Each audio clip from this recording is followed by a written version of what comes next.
Okay, now we are going to practice some reading.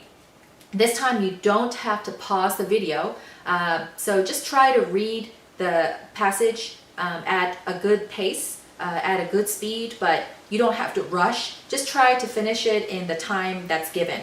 So read out loud, and after that you will see some questions, and you can pause the video when you see the questions.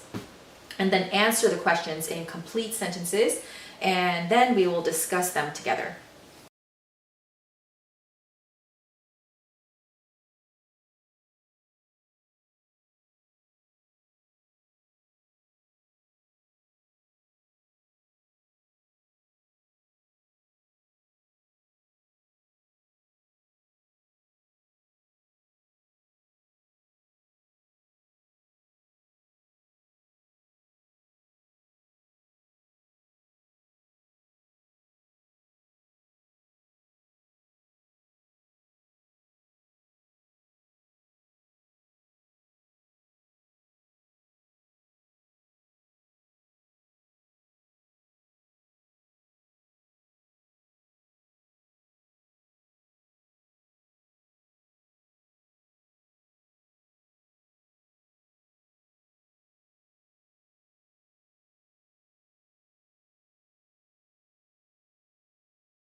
Okay, so number one, who is responsible for creating community gardens?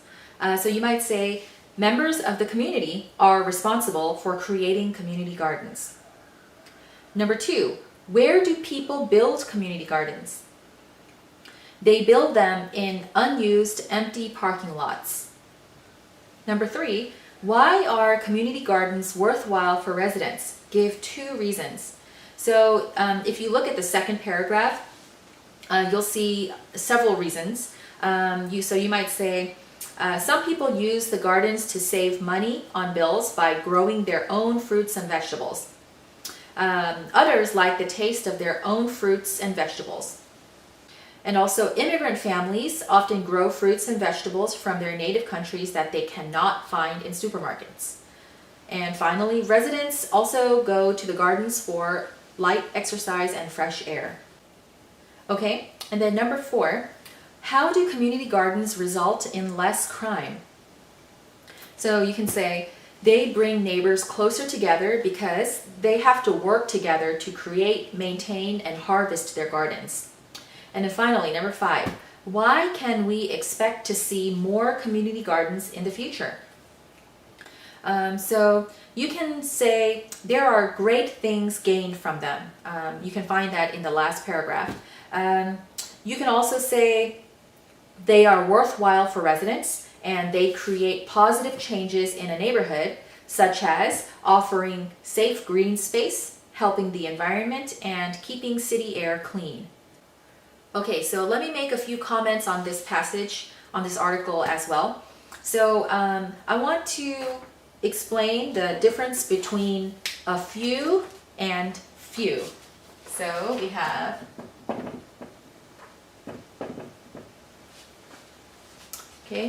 a few and few. So when we use a few, it is neither positive nor negative. It just means you have a certain number of something, like I have a few face masks. Now, as you know, because of the coronavirus, everyone's looking for face masks. So if you say, I have a few face masks, then it just means that I have some face masks. But if you say few, then it has more of a negative connotation or negative meaning or negative feeling. So for example, if you say, I have few face masks, then it means I don't have enough face masks. So if we take it a little further, using the first example, we might say, I have a few face masks at home that I can give you. But for this one, we might say, I have few face masks, so I need them all. So if you look back at the story, you'll see in the middle of the last paragraph, community gardens offer safe green space in city neighborhoods with few public parks. So this means in places where there aren't enough public parks, okay? So this is a good example of why articles like a, un, and the can be very important and totally change the meaning of something. Okay, another comment I want to make is, if you look at the last sentence of the passage, you'll see we can expect to see many more in the near future. Near future. Okay, so what do you think it means when we say near future? We can just say we can expect to see many more in the future, and that's completely fine. But when we say near future, then we are trying to say soon. Okay, so near future just means soon. We can expect to see many more soon. Okay, a similar phrase is sooner than later. You hear sometimes people saying things like, I hope to see you soon, and then someone might respond, yeah, sooner than later. And you know, people often say that because when we say see you soon, then it doesn't always happen soon. Often we might not see that person until a year later or even longer. So you're just saying, I really hope it is soon, not years later. Okay, now for our next activity, you'll see another article titled A Worthwhile Commitment. You also do not need to pause this video. Same thing, practice reading aloud, and then you'll see some sentences, and I want you to make questions. Okay, so this time we're going to practice questions.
Okay, number one, the answer is they help young people become confident. So you might ask, what do people from Big Brothers and Big Sisters do? What do people from Big Brothers and Big Sisters do? Or you could also just say, what does Big Brothers and Sisters do?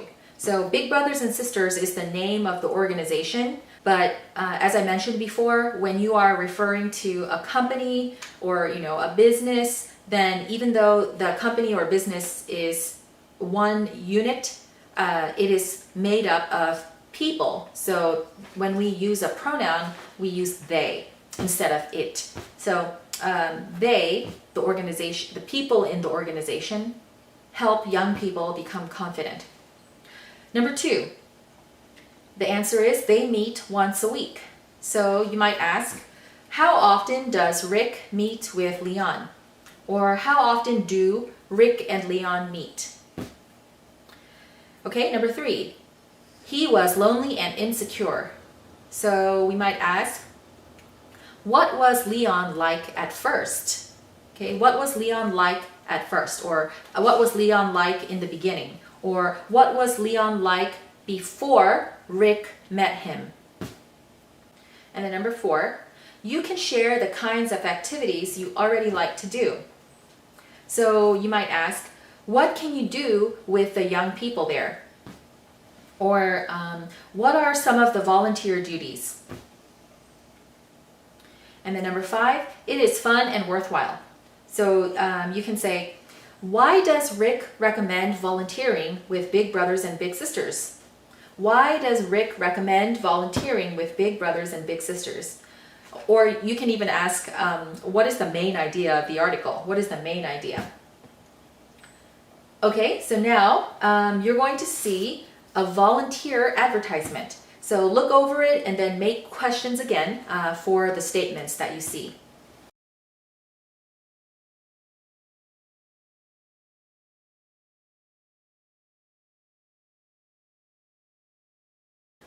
Okay, number 1, the answer is at least 16 years old. So you can ask, how old do you need to be? Or how old do volunteers need to be? Or what is the age requirement? Okay, number 2, the answer is 3 hours a week for 6 months. So you can ask, what time commitment is required? Or how much time do you need to commit to? Or what is the time commitment? Number 3, the answer is an orientation session. So we can ask, what kind of training is required? What kind of training is required? Okay, and then number 4, the answer is no experience is necessary. So we can ask, what kind of experience is needed? What kind of experience is needed? Okay, and number 5, the answer is delivering toys, reading stories, greeting visitors. So you might ask, what are some of the job duties? Or what do volunteers need to do? But if you want to be exact with the tense, then you could say, what will volunteers be doing? What will volunteers be doing? And then that way you can keep the ing ending. Okay, so I actually forgot to include one more activity from our grammar connections lesson. So we're going to practice using used to and be used to. So you'll see some sentences that you need to complete. So you can pause the video when you see the sentences and resume it when you're finished.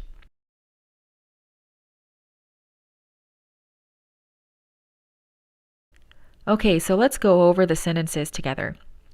Number 1, I am used to getting up early for work. So one of the hints is getting, which is a gerund. So we use a gerund with be used to form. So I am used to getting up early for work. Number 2, I used to walk 5 miles a day. Used to. Okay, number 3, you can see that you need to use a negative form. So you can say, I am not used to spicy food. I am not, or you can say, I'm not used to spicy food. You can also include a gerund like eating. So I'm not used to eating spicy food. That's fine too. And then number 4, I used to live in the city, but now I live in the country. Used to. And number 5, also negative form. I didn't used to speak English. I didn't used to speak English. And number 6, I am used to helping my family with their chores. I am used to, or I'm used to helping my family with their chores. Okay, and finally, we are going to practice writing. So let's write a paragraph about a famous person who has made a difference. Okay, so you're gonna see a list with the common question words like who, what, when, where, why, how. So use that list to help you to make notes and then form your paragraph. Okay, so for example, we can write a paragraph about Martin Luther King Jr.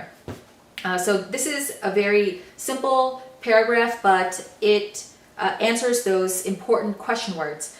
So we might say, Martin Luther King Jr. was a civil rights leader who fought for the rights of African Americans in the United States. He protested peacefully and gave inspirational speeches such as his famous I Have a Dream speech. He was assassinated, but his efforts resulted in the passing of the Civil Rights Act of 1968, and his legacy continues to influence many today.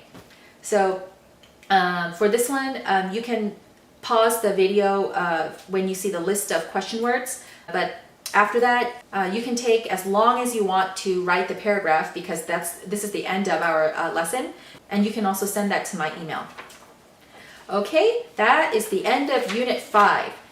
So in our next lesson, we're going to start Unit 6. So I will see you next time.